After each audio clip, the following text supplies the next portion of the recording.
जरा सोचिए, एक ऐसा नौजवान जिसने महज 23 साल की उम्र में दुनिया के सबसे बड़े ब्रिटिश साम्राज्य की नींव हिलाकर रख दी। और इतना ही नहीं, उसने हंसते हंसते फांसी के फंदे को गले भी लगा लिया। ये कोई मनगढ़ंत कहानी नहीं है, बल्कि हमारे इतिहास के सबसे शक्तिशाली पलों में से एक की गवाही है।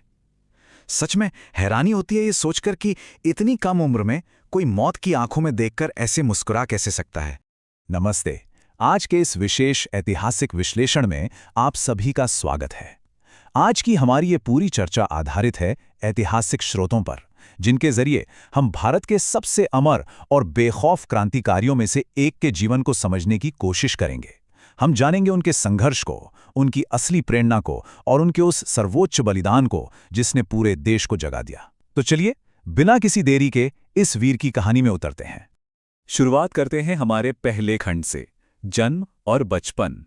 भगत सिंह का जन्म 28 सितंबर 1907 को पंजाब के बंगा गांव में हुआ था, जो इलाका अब पाकिस्तान में है। पिता किशन सिंह और माता विद्यावती।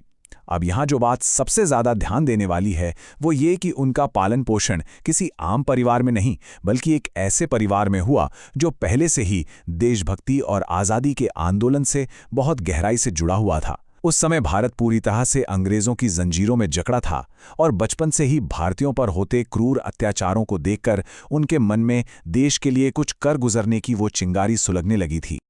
आगे बढ़ते हैं खंड 2 की तरफ, जलियांवाला बाग और उसका गहरा प्रभाव। अगर हम इस पूरे संघर्ष के सफर को देखें तो 1919 में जलियांवाला बाग का हत्याकांड, उसके बाद 1928 में सैंडर्स की हत्या, 1929 में असेंबली में बम फेंकना और फिर 1931 में उनकी शहादत। ये प्रमुख घटनाएं साफ दिखाती हैं कि कैसे ये ऐतिहासिक संघर्ष महज कुछ ही सालों के भीतर कितनी तेजी से और आक्रामक तरीके से आगे बढ़ा।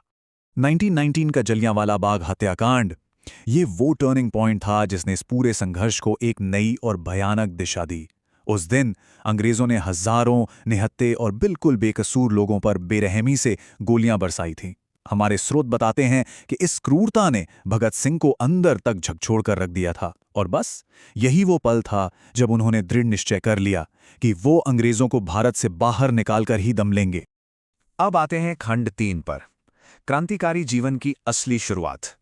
युवाओं की बिखरी हुई ताकत को एक साथ लाने के लिए सबसे पहले नौजवान भारत सभा की स्थापना की गई।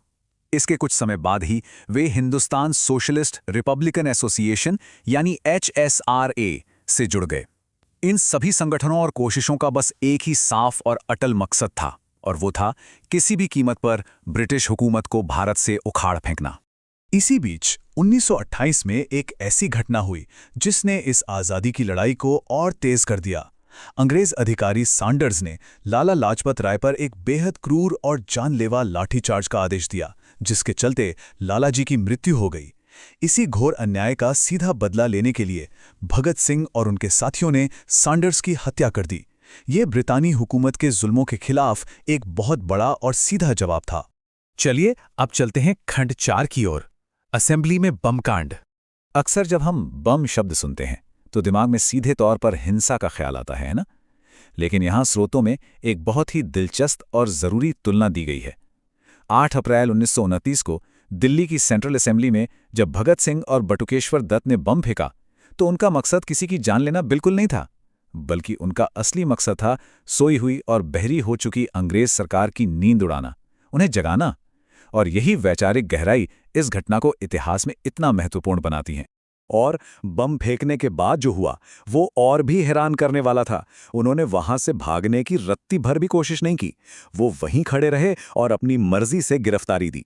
उस वक्त अदालत के गलियारों में जो शब्द गूंजे वो थे इनकलाब जिंदाबाद, यानी क्रांति अमर रहे। देखते ही देखते ये महज एक नारा नहीं रहा, बल्कि पूरे देश की धड़कन बन गया। अब आते हैं हमारे 5वें खंड पर, जेल का जीवन और आखिरी शहादत। गिरफ्तारी तो हो गई थी, लेकिन क्या जेल की वो मोटी मोटी दीवारें उनके क्रांतिकारी विचारों को कैद कर पाईं? बिल्कुल नहीं। जेल के अंदर भी उनका संघर्ष थमा नहीं। भारतीय और विदेशी कैदियों के बीच होने वाले भेदभाव के खिलाफ उन्होंने एक बहुत लंबी भूख हड़ताल शुरू कर दी। कई दिनों तक अन्न का एक दाना नहीं छुआ। उनके इस अदम्य साहस को देखकर पूरा देश उनके समर्थन में खड़ा हो गया।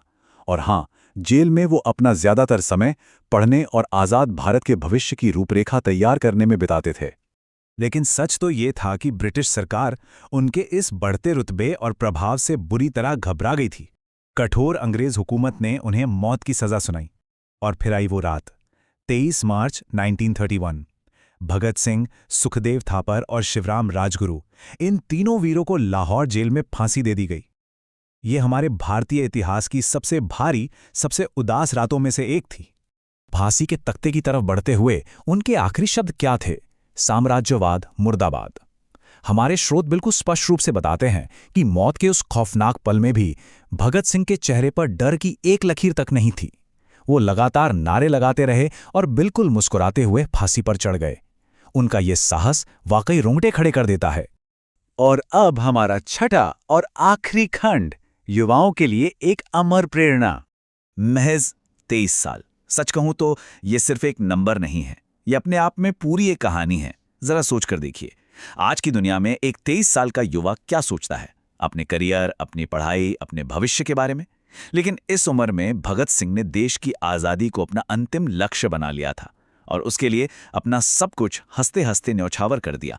ये संख्या सच में हमें बहुत गहराई से सोचने पर मजबूर करती है। स्रोतों से निकले आखिरी शब्द बेहद शक्तिशाली और भावुक हैं। शहीद कभी मरते नहीं, वे हमेशा लोगों के दिलों में जिंदा रहते हैं। उनकी इस शहादत ने भारत के स्वतंत्रता आंदोलन को एक ऐसी आग दी जो कभी बुझ नहीं पाई। भगत सिंह का वो बेखौफ साहस आज भी करोड़ों लोगों को प्रेरित करता है। तो अंत में सवाल ये उठता है कि क्या आज की इस आधुनिक दुनिया में हम उस निस्वार्थ और अटल देशभक्ति से कुछ सीख सकते हैं? इसी विचार के साथ हमारे आज के इस विश्लेषण की समाप्ति होती है। इनकलाब जिंदाबाद।